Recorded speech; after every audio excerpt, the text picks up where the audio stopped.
बिस्मिल्लाहिर्रहमानिर्रहीम। मैं मोहम्मद तारिक इकबाल। नाज़रीन व सामीन, आज हम बात करेंगे पाकिस्तान और अमेरिका के ताल्लुकात के हवाले से, बिलखसूस पाकिस्तानी मिलिट्री को लेकर। जब अफगानिस्तान की बात होगी, जो अमेरिका की सबसे लंबी वॉर है, it is the longest ever war of America. तो अमेरिका 20 साल इस जंग में अपनी हाई टेक के साथ, अपनी सबसे बेहतर मिलिट्री के साथ, सबसे बेहतर मिलिट्री दिमागों के साथ, पेंटागन को लेकर व्हाइट हाउस में जो लोग बैठे हैं, जो आली दिमाग लोग बैठे थे या बैठे हैं, उनके सिफारिशात को लेकर, उनके थिंक टैंक्स को लेकर अफगानिस्तान के अंदर मौजूद था।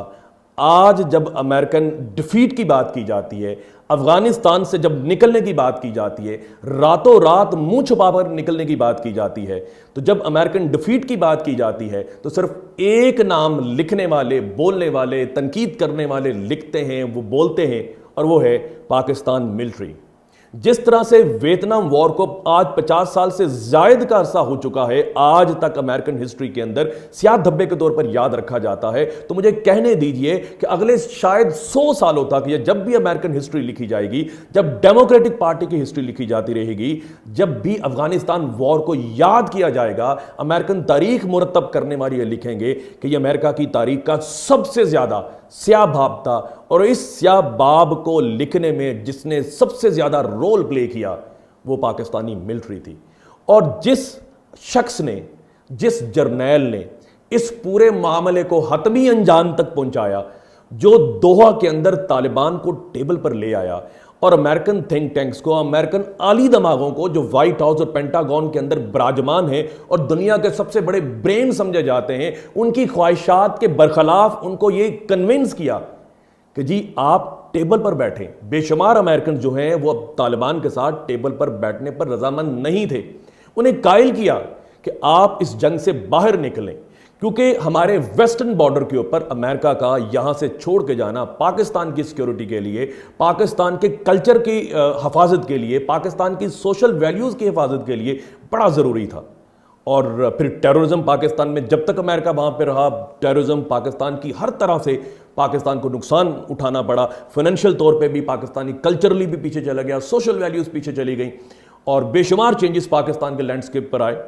तो अगर ये बात की जाएगी कि इस पूरे मामले में तालिबान को जो टेबल पर लेके आया अमेरिकन ख्वाहिशात के बरक्स, वो शख्स था जनरल बाजवा। जिस शख्स ने इस पूरे मामले को हतमी अंजाम तक पहुंचाया वो शख्स था जनरल बाजवा, और जिन्होंने अमेरिकन को यह कायल किया कि आपके लिए यह बेहतर है कि आप यहां से मुंह छुपा के निकल जाएं, वो शख्स था जनरल बाजवा। अब यहां रुककर मुझे एक बात कहने दीजिए, अगर कोई शख्स अमेरिकन हिस्ट्री के अंदर अगले 100 सालों तक एक नुसरत और फतह की दास्तान लिखवा सकता था, अमेरिकन आलाकार बन सकता था, अमेरिका का स्टूज बन सकता था, तो वो शख्स जनरल बाजवा हो सकता था, इनकी फतह को यहां पर फैसिलिटेट करके। लेकिन अमेरिकन प्रेशर्स को हमेशा विथस्टैंड किया, और अमेरिकन कहते हैं हमें बेवकूफ़ बनाते रहे ये लोग, और हमें बेफूल किया, और at the end of the day Pakistan has won the war.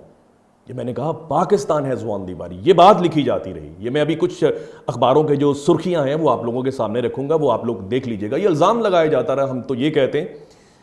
Economic time में ये बात लिखी गई, the real winner of the Afghan war is not Taliban, it is Pakistan. जब ये बात की जाती है पाकिस्तान, ये सिविलियन लीडर्स की बात नहीं की जाती। उन्हें तो ये भी नहीं पता पाकिस्तान और अफगानिस्तान के बॉर्डर के साथ कौन कौन से इलाके हैं, वो तो उनमें से 5 इलाकों के नाम नहीं ले सकते। तो ये सारी जब पाकिस्तान की बात की जाती है, अब समझ आए पाकिस्तान से मुराद क्या है। तो एक तो ये बात की गई। ब्लूमबर्ग के अंदर लिखा, how Pakistan won the war in Afghanistan, Pakistan won the war in Afghanistan, not Taliban. और आप ये देखें कि तालिबान से वो रातों रात निकले, जो अमेरिकन हैं, अगले दिन, एक दिन के अंदर कोई जंग लड़े बगैर तालिबान काबुल पर काबिज हो गए, और ये पाकिस्तान के साथ लेजिडली इल्ज़ाम लगाया जाता है, पाकिस्तान के साथ ये बात अटैच की जाती है और पाकिस्तानी मिलिट्री की फतह करार दी जाती है।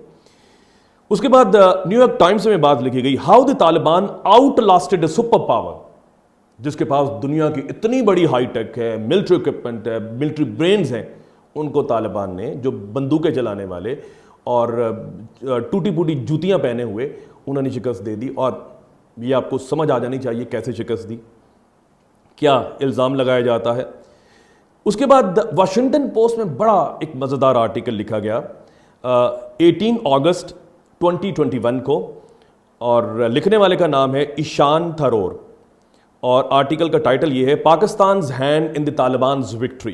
तो बेशुमार आर्टिकल्स हैं, आप गूगल कर लीजिए, आपको बेशुमार आर्टिकल्स मिलेंगे दुनिया के बड़े बड़े अखबारात में लिखने वाले बड़े बड़े कालम निगार जो हैं, तजिया निगार जो हैं, वो लिखेंगे कि पाकिस्तान ने अमेरिका को शिकस्त दी। तो ये पाकिस्तान सिविलियन लीडरशिप ने नहीं दी, इसमें आपकी मिलिट्री शामिल है, इसमें आपके यही फौजी जर्नैल शामिल हैं जिनको आपने गुलाम बना दिया। आपने उन्हें गुलाम बना दिया, और दुनिया उनके बारे में क्या कहती है कि अमेरिकन को बेवकूफ़ बनाकर, चकमा देकर ये अमेरिका को हरा चुके हैं। और आज अपनी गुफ्तगू का मैं इख्तिताम इस जुमले पे करता हूं कि ये जान लीजिए कि पाकिस्तान मिलिट्री की या किसी भी मिलिट्री की जो स्ट्रेंथ होती है वो उसके वेपन्स नहीं होते, वो उसकी हाई टेक नहीं होती, वो उसके अवाम की मोहब्बत होती है, वो उसके अवाम का ट्रस्ट होता है। ईस्ट पाकिस्तान की एग्जांपल ले लें, ईस्ट पाकिस्तान में क्या हुआ था, मख्ती बहानी ने वहां पर जो बंगाली लोग थे, ईस्ट पाकिस्तान के लोग थे, उनके रगों पे के अंदर इतनी नफरत भर दी थी, इतनी पॉइजन भर दिया था कि वो लोग पाकिस्तानी मिलिट्री के खिलाफ हो चुके थे। अगर वो लोग पाकिस्तान के हक में होते, पाकिस्तानी मिलिट्री के हक में होते, तो आज गेम कुछ और होती और बांग्लादेश आज भी ईस्ट पाकिस्तान होता। तो लिहाजा होश के नाखुन लें, अपनी मिलिट्री का साथ दीजिए।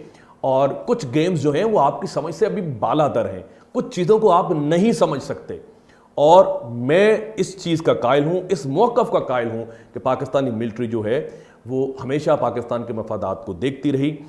अपना अपने गिरदोनवा लोगों का बहुत सा ख्याल रखिए, हमेशा पाकिस्तान के साथ रहिए। पाकिस्तान जिंदाबाद, पाकिस्तानी मिलिट्री, पाकिस्तानी फ़ौज पाइंदाबाद।